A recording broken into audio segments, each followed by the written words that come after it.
Bismillahirrahmanirrahim. Assalamualaikum warahmatullahi wabarakatuh.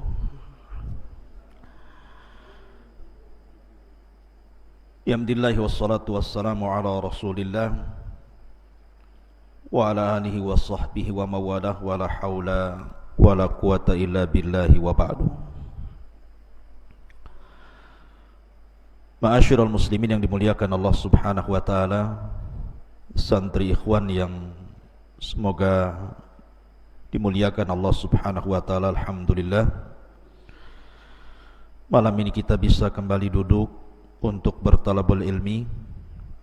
Kemudian salawat teriring salam tak lupa kita haturkan kepada Rasul kita Muhammad sallallahu alaihi wasallam. Pembahasan malam ini adalah bicara tentang alam jin.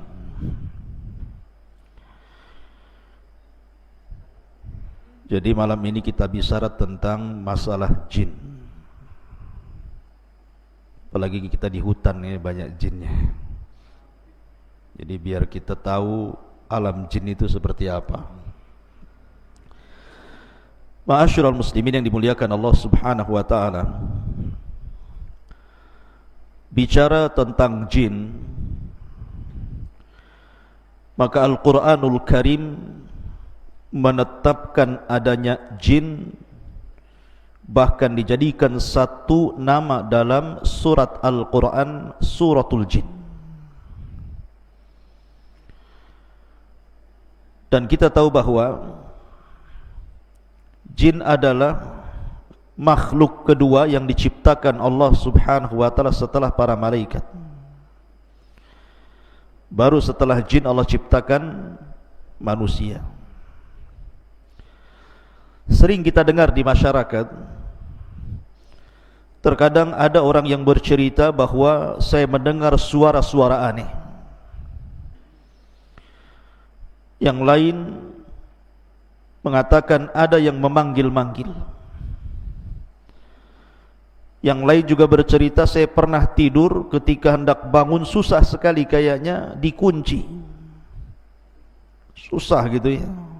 Ada orang yang lagi tidur itu susah mau bangun, kayak lagi dipiting sama jin itu.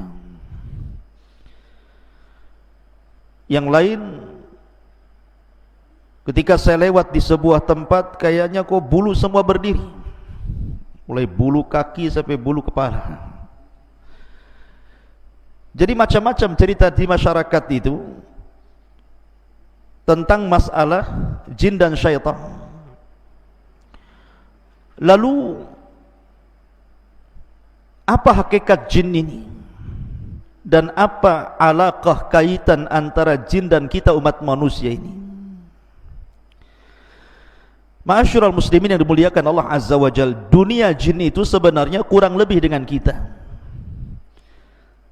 Di antara jin itu ada yang ahli salat, ahli puasa, ada yang umroh, ada yang haji, ada yang ahli sedekah, ada yang ahli zikir, bahkan ada yang mujahidin fi sabilillah. Tetapi di antara jin pun kebanyakan mereka ada yang fasik, ada yang suka minum khamar, ada yang suka berzina, ada yang suka berdusta, ada yang suka menyakiti dan menzalimi. Ya, karena jin itu terbagi menjadi dua.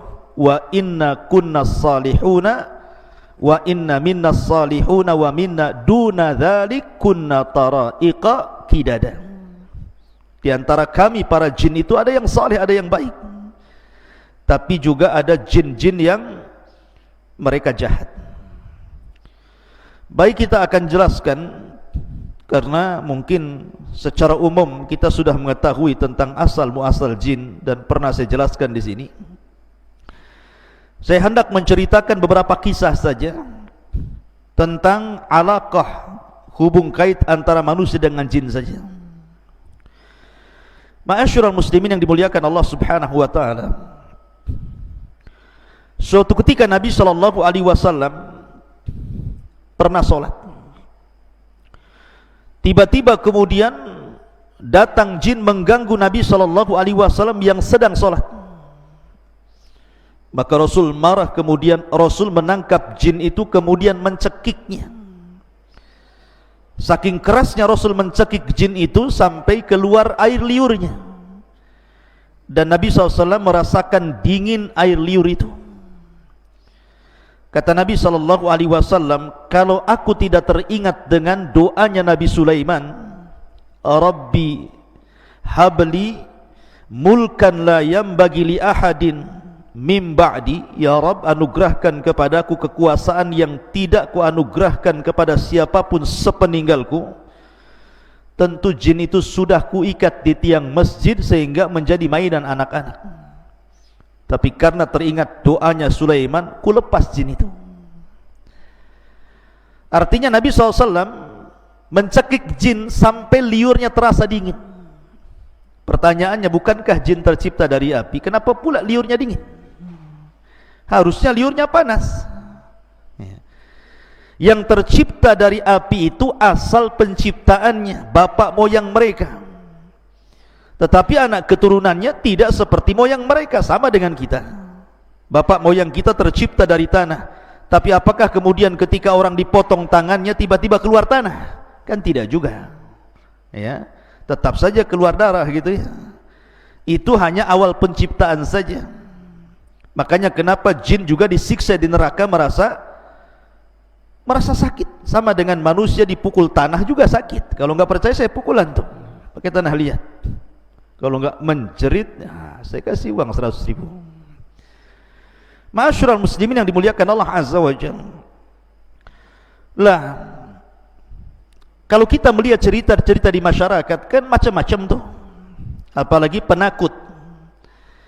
Penakut itu biasanya pohon pisang pun jadi setan biasanya. Coba saja orang yang takut lewat kuburan. Sebenarnya di kuburan tidak ada apa-apa. Mungkin ada pelang warna putih. Itu lari terbirit-birit disangka kuntilanak itu. Itu penakut loh ya. Terkadang seseorang yang saking takutnya, mungkin ada kucing nabrak kaleng kongguan kemudian jatuh prang begitu ya. Itu ketakutan disangka ada setan tuh di belakang itu.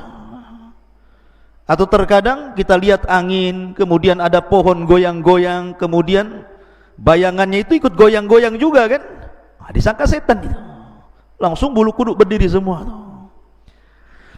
Pertanyaannya, ikhwatu fiddin muliakan Allah Azza wa Jalla, mungkinkah seseorang itu melihat jin?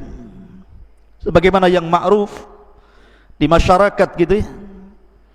Maka kita katakan bahwa Allah Subhanahu wa taala berfirman, innahum yarakum min haitsu la tarawnahum. Mereka yang melihat kita, kita yang tidak melihat mereka. Artinya jin itu bagi kita alam gaib. Jangankan jin, di zaman Nabi SAW banyak orang-orang munafik. Rasul tidak tahu siapa satu munafik itu, kecuali setelah diberitahu Allah, kemudian dicatat oleh Hudzaifah ibnul Yaman siapa nama-nama munafik. Kalau Allah tidak memberitahu siapa munafik di zaman itu, selamanya Rasul tidak tahu mana satu yang munafik. Artinya munafik saja kita tidak tahu ya di zaman Nabi SAW, apalagi jin. Maka seseorang kemudian kalau masuk ke alam jin, kemudian sok tahu tentang masalah jin tanpa didasarkan Al-Quran dan Sunnah, ketahuilah bahwa dia itu pendusta. Contoh saja, dulu kan ada tayangan apa itu? Ghostbuster ya, yang nangkap jin dimasukkan ke botol itu loh. Nah ada tuh, tangkap masuk botol, ditutup botolnya, dia udah tahu lubang botol bawahnya itu, lepas lagi, ya kan? Kan ada orang yang narik jin, kononnya dimasukkan ke dalam botol. Ikhwatu fiddin muliakan Allah Azza wa Jalla, kita katakan ini dusta, ini acting saja. Kenapa kita katakan dusta? Karena Allah yang mengatakan innahum yarakum min haitsu la tarawnahum. Mereka melihat kita, kita tidak melihat mereka. Macam mana kemudian menangkap jin dimasukkan ke dalam botol, sementara nas Al-Quran mengatakan kita tidak mampu melihat mereka, sementara mereka melihat kita? Kalau gitu tidak adil Ustaz. Enak kali jin melihat kita, kita tak bisa lihat jin. Allah Maha Adil. Ketika di dunia kita tidak bisa melihat jin dan jin bisa melihat kita, kelak di sorga Allah balik alamnya, di mana kita bisa melihat jin dan jin tidak bisa melihat kita. Itulah kebalikannya dan keadilan Allah Subhanahu wa ta'ala. Akan tetapi ketika jin-jin itu tasyakul, beralih rupa, maka kita mungkin melihatnya. Bisa saja seseorang kemudian melihat ada burung hantu, disangka hantu karena ada hantunya, burung hantu. Kemudian kucing garong warna hitam, disangka setan, ya kan? Padahal garong dia, ya. Jadi mungkinkah kemudian jin-jin itu tasyakul dan seseorang bisa melihatnya? Maka kita katakan kalau itu yang terjadi bukan dalam bentuk asli, mungkin. Saya akan bercerita beberapa kisah ya di zaman para sahabat. Pertama kisah Abu Hurairah radhiyallahu an. Suatu ketika Abu Hurairah radhiyallahu an itu ditugaskan Rasul untuk menjaga Baitul Mal, menjaga pembendaharaan Baitul Mal. Rupanya di malam itu ada pencuri masuk ke Baitul Mal mencuri gandum. Satu karung, kemudian lari dibopong. Abu Hurairah melihat pencuri ini langsung mengejar, kemudian menangkap. Rupanya pencuri ini adalah orang tua dan mengatakan, "Ya Abu Hurairah, ana syaikhun kabir, faqirun, dhu iyalin, wa ma ataituka illa min hajatin, wa ma asabtu syai'an dunak, ma ataituka," bla bla bla bla. Bahasa kita ya. Maka syaitan mengatakan, ataupun orang ini mengatakan pencuri ini, "Ya Abu Hurairah, saya ini orang tua, fakir, punya keluarga, dan saya tidak mungkin mencuri kecuali karena sebuah hajat kebutuhan, karena mereka butuh makan, makanya aku terpaksa mencuri. Lepaskanlah Abu Hurairah." Akhirnya Abu Hurairah karena kasihan dilepaskanlah pencuri ini. Keesokan harinya berjumpa dengan Rasul. Sebelum kemudian Abu Hurairah bercerita, Jibril sudah ngasih tahu, dan Rasul sudah mewanti-wanti, "Ya Abu Hurairah, fa innahu sayaudu bariyah, fa innahu sayaudu fil lail." Wahai Abu Hurairah, orang itu akan kembali nanti malam. Betul, rupanya malam kedua mencuri lagi, ketangkap lagi, minta uzur lagi, dilepas lagi. Sampai ketiga kali Abu Hurairah mengatakan, "Tidak, ini sudah ketiga kali kau mencuri, tidak mungkin aku lepas, akan kuhadapkan kau kepada Nabi SAW." Maka orang ini mengatakan, "Gini saja wahai Abu Hurairah, lepaskan saya. Maukah ku ajarkan kepadamu? Maukah ku ajarkan kepadamu sesuatu yang kalau kau baca, setan akan lari darimu. Setan akan lari darimu." Kemudian orang ini mengatakan, "Ya Abu Hurairah, apabila engkau hendak beranjak ke pembaringanmu, bacalah suratul kursi, maka tidak ada setan yang bisa mendekatimu sejak kau tidur sampai kau bangun." Habis itu Abu Hurairah melepaskan orang ini. Keesokan harinya dia berjumpa dengan Nabi SAW dan mengatakan, "Abu Hurairah, tahukah kamu orang yang kau tangkap 3 malam berturut-turut itu?" Kata Abu Hurairah, "Allah wa Rasulullah alam." "Saya tidak tahu wahai Rasul." Kata Nabi SAW, "Fa innahu syaitan." Dia adalah setan. Dia adalah jin yang menyerupai manusia sebagai pencuri. Sadaqaka wa huwa kadzub. Untuk masalah ini, maksudnya ayat kursi yang kau baca, dari semenjak kau tidur sampai kau bangun dan kau tidak akan diganggu syaitan, ini benar. Khusus masalah ini saja, sadaqaka wa huwa kadzub. Tetapi masalah yang lain, dia pendusta. Kebanyakan setan itu pendusta. Khusus masalah ini dia benar, gitu maksudnya.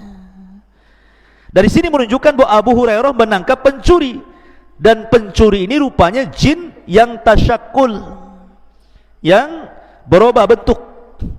Makanya kalau seandainya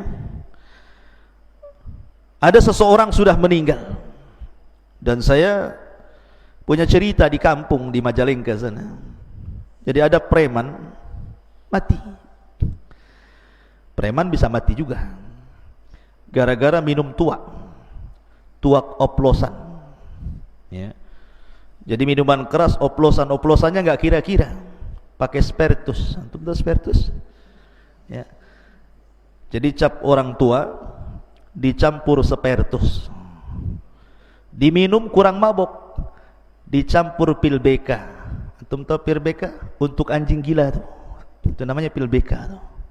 Tuak, campur spertus, kasih pil BK, matilah. Itu bukan oplosan lagi, oplosan kuadrat namanya. Oplosan di atas oplosan lagi tuh.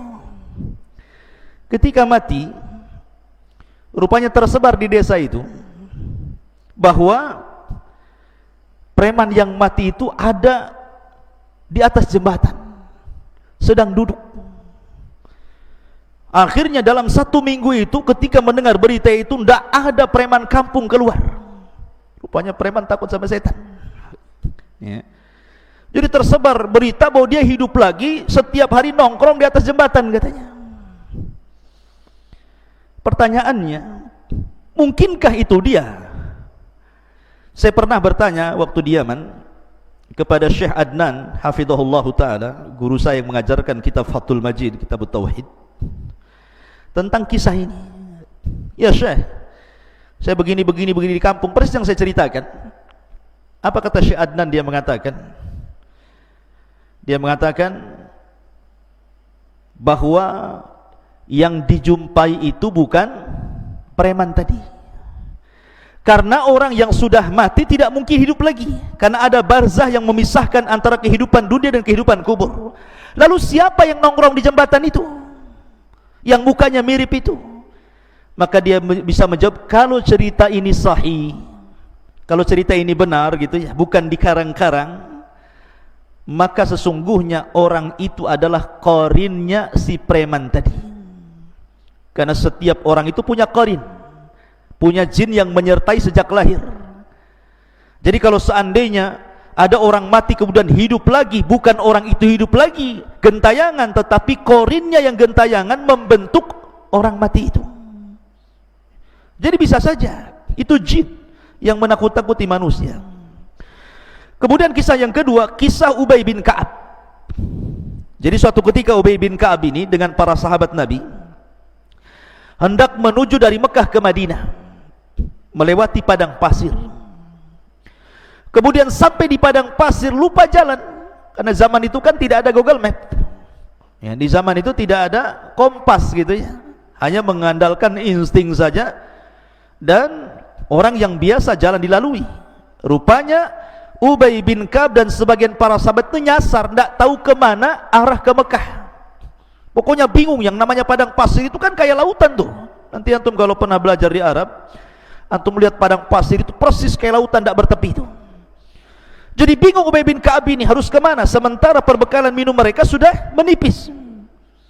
Sampai betul-betul akhirnya minuman itu habis. Akhirnya mereka berusaha mencari air. Jadi ke arah selatan tidak nemu air, ke arah barat tidak nemu air. Pokoknya semua arah dia berusaha jelajahi, tetapi tidak ada air juga.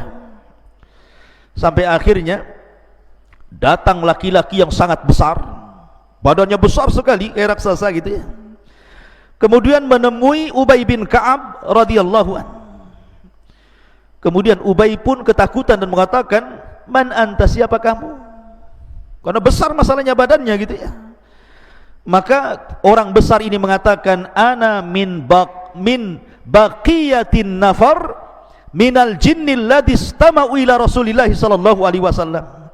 Kata orang besar ini, saya adalah satu di antara sekelompok orang yang pernah datang menemui Rasul mendengarkan bacaan Nabi sallallahu alaihi wasallam yang disebutkan dalam surah Jin ya, "Qul uhiya ilayya annahu istama'a nafarun minal jin." Ada sebagian sekelompok jin, ada yang mengatakan 7 jin datang menghadap Rasul mendengarkan Rasul baca Quran. Lah kata orang ini, saya adalah jin, satu di antara kelompok orang yang datang menemui Rasul yang kemudian mendengarkan ayat Al-Quran, dan aku pun masuk Islam.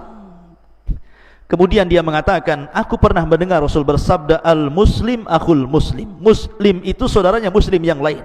Baik kutunjukkan kamu ke arah di mana ada mata air di sana. Akhirnya kemudian jin ini mengarahkan arah ke arah sini, khudut tariq, ambillah jalan ini wahai Ubay, engkau akan mendapatkan air. Akhirnya Ubay bin Ka'ab pun membawa para sahabatnya kemudian mengarah ke yang ditunjukkan jin tadi itu ya, dan dalam berbentuk orang besar tadi, rupanya betul dia mendapatkan air di situ dan selamat dari kematian di padang pasir. Lihat, terkadang jin itu tasyakul, berbentuk manusia atau berbentuk yang lainnya. Ini kisah yang kedua. Kisah yang ketiga, di zaman Umar bin Khattab radhiyallahu anhu. Jadi ketika para sahabat Nabi SAW berada di Yamamah, ketika dalam kondisi perang, tiba-tiba salah seorang sahabat berjumpa dengan orang yang penampilannya aneh. Orang yang penampilannya aneh mengatakan kepada sahabat ini dan mengatakan, dari mana kalian? Dia mengatakan, kami pasukan perang yang diutus oleh Amirul Mukminin Umar bin Khattab radhiyallahu anhu. Kemudian sahabat ini bertanya, man anta, siapa kamu? Maka orang yang aneh ini mengatakan, ana minan Nahawan, saya dari Nahawan. Dan Allah saufa yaftahullahu ala Nu'man ibn Bashir walakinnahu ustushid. Tiba-tiba dia mengatakan, sebentar lagi kan kalian akan menyerbu Nahawan, kupastikan kalian akan menang. Tetapi yang memimpin perang kalianlah Nu'man bin Thabit, Nu'man bin Bashir afwan. Tetapi dalam peperangan itu Nu'man akan mati syahid. Kagetlah orang ini. Oh, belum perang kok dia bisa meramalkan seperti itu. Masalahnya, kalian kan akan berangkat ke Nahawan, menyerang Nahawan, tetapi Allah akan menangkan kalian di tangan Nu'man ibn Bashir, tetapi Nu'man akan mati syahid di situ. Akhirnya orang ini, sahabat ini langsung lari menuju Umar bin Khattab radhiyallahu anhu dan mengatakan, ya Amirul Mukminin, tadi saya berjumpa dengan orang yang aneh. Tiba-tiba dia mengatakan bahwa kita akan memenangkan Nahawan, tetapi Nu'man bin Bashir akan mati syahid di situ. Kata Umar bin Khattab radhiyallahu anhu mengatakan, ya, tahukah kamu siapa dia? Maka sahabat ini mengatakan, tidak tahu hai Amirul Mukminin. Kata Umar bin Khattab radhiyallahu anhu, dia mengatakan, dialah Usaim baridul jin. Dialah Usaim, satu di antara jin-jin yang saleh. Dia pun datang kepada Umar memberitahu, ya. Artinya bahwa jin juga terkadang tasyakul kan, berbuah bentuk gitu menjadi manusia. Sama dengan malaikat juga sama. Tetapi ikhwatu fillah muliakan Allah Subhanahu wa taala, yang lebih aneh lagi kisahnya, di zaman ulama salaf ada namanya Imran At-Tammar. Imran At-Tammar ini seorang ahadus salihin, orang soleh. Imran ini At-Tammar ini seorang soleh. Jadi dia punya majlis taklim bersama syekhnya namanya Al-Hasan Al-Ja'di. Jadi ada seorang alim ulama besar namanya Al-Hasan Al-Ja'di. Jadi Imran ini suatu ketika dia ingin menghadiri majlisnya Al-Hasan Al-Ja'di, majlis di waktu fajar. Jadi Hasan Al-Ja'di ini biasa membuka majlis taklim setelah subuh. Datang dari mana-mana. Dan dia takut ketinggalan sehingga dia tidak mendapatkan tempat duduk di depan. Maka dia datang pas bertepatan malam itu, malam Jumat, dia datang pagi-pagi buta. Jadi jam 3 malam itu sudah datang dia ke masjidnya Al-Hasan Al-Ja'di ini. Ketika sampai di masjid, masjid tertutup semua. Semua tertutup masjid, tidak ada yang terbuka, terkunci semua masjidnya. Anehnya, di dalam masjid itu terdengar suara Syekh Al-Hasan Al-Ja'di sedang qiyamul lail, sedang tahajud, dan dikeraskan bacaannya. Jadi ketika dia membaca ghairil maghdubi alaihim waladhdallin, tiba-tiba terdengar suara amin, seolah-olah masjid itu penuh, terdengar suara amin semuanya. Jadi Imran At-Tammar ini heran, ini masjid terkunci.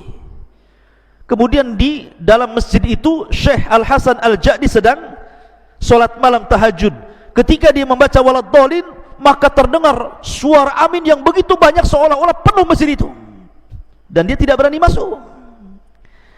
Dia pun menunggu sampai adzan fajar.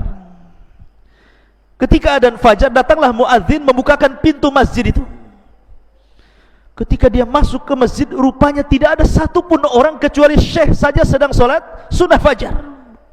Kaget dia, dari mana suara amin itu? Padahal dia mendengar ada riuh pikuk suara amin ketika syekh sedang membaca Al-Fatihah dalam tahajudnya. Ketika dia subuh masuk ke masjid, tidak ada orang. Rupanya hanya ada syekh yang sedang sunnah fajar itu.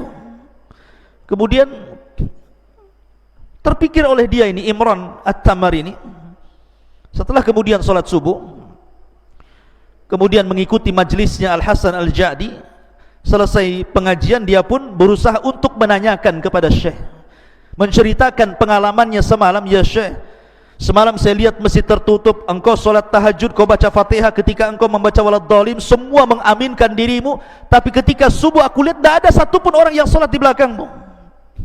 Lihat jawaban syekh ini. Dia mengatakan, ya, karena di belakangku adalah jin min nasibin yakhtimul qur'ana kulla lailatil jum'ah. Jadi setiap malam Jumat jin-jin nasibin ini datang, kemudian menghatamkan Quran di belakangku dalam tahajudku. Setiap malam Jumat mereka datang, solat di belakangku dan mengaminkan solatku. Kira-kira nih kalau antum solat malam, Allahu Akbar, ghairil maghdubi alaihim waladdallin, amin. Dilanjutkan enggak tuh solat itu? Langsung antum hidupkan semua lampu, bangunkan kawannya gitu. Ya kan? Lihat, syekh ya. Artinya bahwa jin-jin juga ada alaqah dengan kita. Ada hubung kait dengan kita, maksudnya dengan manusia. Ma'asyiral muslimin yang dimuliakan Allah Subhanahu wa taala. Tetapi ada juga jin-jin itu yang jahat, ikhwan. Tidak semua jin itu baik. Wa inna kunna salihuna wa inna minna salihuna wa minna duna dzalik. Kunna tara'iqa qidada. Jadi kami ini bertingkat-tingkat. Jadi memang jin itu kebanyakan mereka fasik dan kufur, berusaha untuk menyakiti kita anak Adam dan berusaha untuk menyeret kita untuk mengikuti mereka. Tetapi gangguan apapun dari jin itu tidak mungkin sampai kepada kita kecuali memang takdir yang Allah telah catat. Makanya Allah mengatakan, la in istama'u ala an yadurruka bi syai'in lam yadurruka illa bi syai'in qad kataballahu lak. Kalaulah satu dunia jin itu berkumpul hendak memberikan madarat kepadamu, tidak mungkin madarat itu sampai kecuali memang sudah ditetapkan dalam takdir Allah. Jadi tidak perlu takut antum. Kalau ada dukun datang kepada antum, saya sihir kamu, sihir sajalah. Sambil nyantai ya, saya sihir kamu, silahkan sihir saja. Ya. Tapi tidak perlu sombong, sihir saja. Ya. Emang siapa kamu? Ya. Kuruqyah kamu. Jadi tidak perlu kita sombong. Yang penting kita yakin bahwa kalau mereka mengancam sihir, sihir itu tidak mungkin terjadi kecuali karena izin Allah Subhanahu wa taala. Dan jin itu ada titik kelemahannya. Saya contohkan sebuah kisah. Di zaman Nabi SAW, jadi Imam Hakim meriwayatkan dari Ya'la bin Marrah, dari bapaknya, dia mengatakan, aku safar bersama Nabi. Tiba-tiba aku melihat sesuatu yang sangat ajaib, yang sangat takjub, menakjubkan gitu ya. Karena ketika di perjalanan, rupanya ada seorang wanita bersama anaknya. Anaknya ini sakit-sakitan selama 7 tahun, selalu pingsan, kemudian siuman, pingsan lagi. Pokoknya selama 7 tahun itu 2 hari sekali pingsan dan sakit parah, gak bisa ngomong. Sehingga kemudian ketika berjumpa dengan Nabi SAW, Rasul bertanya dan mengatakan, kenapa anakmu itu? Maka ibu ini mengatakan, boleh jadi dia terkena syaitan wahai Rasul, tolonglah obati anakku. Maka Nabi SAW akhirnya mendekat anak itu, kemudian membuka mulutnya. Kemudian Nabi SAW hanya mengatakan, ukhruj ya aduwallah, keluar wahai musuh Allah. Cuma ngomong gitu saja, ukhruj ya aduwallah, ya, keluar wahai musuh Allah. Habis itu anak itu kemudian tertidur, dan setelah bangun tiba-tiba sembuh penyakitnya. Tidak tersisa sama sekali dari selama penyakit 7 tahun lamanya itu. Hanya Nabi mengatakan ukhruj ya aduwallah. Makanya kenapa dalam dunia ruqyah, ikhwan, kalau antum nanti jadi peruqyah, Nabi SAW itu tidak pernah memperbanyak dialog dengan orang yang diruqyah. Rasul hanya mengatakan ukhruj ya aduwallah, keluar wahai musuh Allah. Tidak perlu antum memperbanyak dialog. Kamu siapa? Dari mana asalmu? Dan nikah belum? Berapa anakmu? Kau kesini sama siapa? Nah, kau gabung sama geng mana? Tidak perlu ya. Jadi tidak perlu diperbanyak dialog, karena jin itu pendusta. Karena mereka pendusta, maka kalau antum meruqyah cukup bacakan Quran. Kalau dia menjerit-jerit, cukup antum katakan ukhruj ya aduwallah, keluar wahai musuh Allah ya. Kalau tidak, ya ajak mereka beriman saja. Tidak perlu tanya yang aneh-aneh ya. Karena jin itu pendusta, dan tidak ada jin itu yang bentuknya indah. Jin itu bentuknya jelek. Makanya ketika ada seorang syekh meruqyah, rupanya masuk jin yang paling cantik di kabilahnya ke dalam tubuh orang yang diruqyah itu. Kemudian oleh syekh berusaha jin yang paling cantik di kaumnya itu dikeluarkan dari tubuh orang tadi, terus diruqyah. Sampai syekh bertanya tentang masalah sifatnya ketika itu ya. Bentuk kamu itu seperti apa? Karena dia mengaku wanita yang paling cantik, jin yang paling cantik di kaumnya. Maka dia mengatakan, sesungguhnya aku memiliki 9 kaki. Bayangkan, kalau antum dinadorkan dengan akhwat cantik tapi punya 9 kaki, mau nggak? Nggak mau. Itu bukan orang, namanya gurita tuh. Cumi-cumi namanya. Artinya bahwa jin itu tidak ada yang bagus. Sudah bentuknya jelek, mereka pendusta masalahnya. Jadi jangan diperbanyak dialog. Makanya Nabi SAW cukup mengatakan ukhruj ya aduwallah, keluar wahai musuh Allah subhanahu wa ta'ala. Kemudian juga ada cerita dari Rashid Ridha. Jadi suatu ketika ya kawan, ada seorang nelayan. Seorang nelayan ini, dia melempar jala di lautan. Ketika dia melempar jala, kemudian menarik jala, rupanya terdengar suara di dalam lautan itu, seolah-olah ada yang tersangkut. Tiba-tiba terdengar suara aneh. Langsung ketakutan nelayan itu, akhirnya jalannya dilempar. Karena ketakutan dilempar jalannya. Kemudian dia pulang. Sejak peristiwa itu, sang nelayan akhirnya selalu diganggu oleh jin. Akhirnya dia sakit-sakitan sampai tidak bisa bicara. Berusaha dokter mengobati juga tidak bisa. Kemudian para peruqyah juga berusaha meruqyah juga tidak sembuh-sembuh.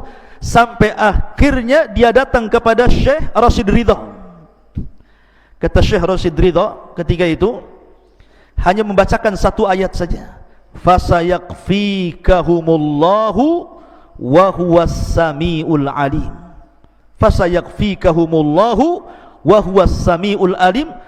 Tiba-tiba kemudian semua jin yang ada di tubuhnya keluar, dan Allah subhanahu wa ta'ala takdirkan dia sembuh. Artinya bahwa ada jin-jin itu yang suka mengganggu manusia, yang suka mengganggu manusia. Lah kenapa kemudian jin itu bisa masuk ke tubuh anda, ke tubuh kita, ya, sampai akhirnya ada orang yang kesurupan? Banyak penyebabnya kata para ulama. Bisa saja karena jin itu sudah terlampau cinta dengan antum sehingga dia masuk ke tubuh antum. Kok bisa Ustaz? Dia cinta sama kita, surat menyurat pun tidak, pandang memandang pun tidak, ta'aruf pun tidak. Macam mana kemudian dia cinta dengan saya gitu? Kata para ulama, salah satu penyebabnya adalah ketika antum masuk ke kamar mandi, kemudian lupa membaca a'udzubillah, berlindung kepada Allah minal khubthi wal khaba'ith ya. Kalau orang lupa berlindung kepada Allah dari khubthi, setan laki-laki, wal khaba'ith, dan setan perempuan, maka dipastikan ketika antum telanjang di kamar mandi itu, maka aurat kita bisa dilihat oleh syaitan. Tetapi kalau seandainya kita sebelum masuk kamar mandi kita membaca doa perlindungan kepada Allah minal khubthi wal khaba'ith, dari setan laki-laki dan perempuan, walaupun telanjang bulat di kamar mandi itu, maka tidak ada satupun jin yang sanggup melihat aurat kita. lah orang yang tidak pernah membaca doa ketika masuk khala, masuk kamar mandi, maka dia setiap hari jin itu menonton aurat kita. Karena setiap hari menonton aurat kita, akhirnya jatuh cinta. Kalau sudah jatuh cinta, maka dia tidak mungkin melepas kita. Ini salah satu penyebabnya. Yang kedua, atau karena dendam. Dendam itu maksudnya karena mungkin di antara kawannya dibunuh atau saudaranya dibunuh. Makanya kenapa Nabi SAW mengajarkan kepada kita, kalau antum kencing di alam terbuka, di hutan Jabal Uhud ini atau di mana gitu kan, jangan diarahkan ke lubang. Siapa tahu lubang itu tempat bersarangnya jin. Karena jin itu kan ada 3 jenis tuh. Ada jin yang berupa memiliki sayap, bisa terbang kemana-mana. Ada jin itu yang berupa anjing ataupun ular. Ada juga jin itu yang hidup di lubang-lubang. Makanya jangan kencing sembarang ke lubang gitu ya. Nanti di situ sarangnya jin, ngamuk dia. Sekarang logika saja, kalau antum di kepalanya dikencingi, marah nggak antum? Marah lah. Antum dikencingi Noval memakai kepalanya, marah nggak sama Noval? Marah. Ya. Jin juga sama, kalau dikencingi ya marah gitu ya. Makanya jangan kencing sembarang kalau di ruang terbuka itu. Karena bisa saja akhirnya karena marah balas dendam, masuk pula ke jalan darah kita, kesurupanlah kita. Atau mungkin dia itu masuk ke tubuh orang itu karena iseng saja. Ya, iseng-iseng saja masuk ya. Karena dia suka ngelamun, karena dia suka mikir gitu ya. Dan tidak pernah berzikir, tidak pernah baca Quran, masuk dia ke tubuh kita. Makanya ikhwatu fiddin muliakan Allah Subhanahu wa taala, maka jin-jin itu memungkinkan berbuat apa saja. Dan yang lebih bahaya kalau seandainya jin itu suruhan tukang sihir. Dia bisa membuat kita sakit, dia bisa membuat kita mati, dia bisa membuat kita bercerai dengan suami istri, dia bisa membuat kita macam-macam jadi jahat gitu ya. Maka itu lebih bahaya lagi. Oleh karena itulah maka banyak-banyaklah berlindung kepada Allah Subhanahu wa taala. Wallahu a'lam bishawab. Ini diantara beberapa kisah tentang alam jin. Mudah-mudahan ada manfaatnya. Subhanakallah bihamdika, asyhadu an la ilaha illa anta, astaghfiruka wa atubu ilaik. Allah taala. Assalamualaikum warahmatullahi wabarakatuh.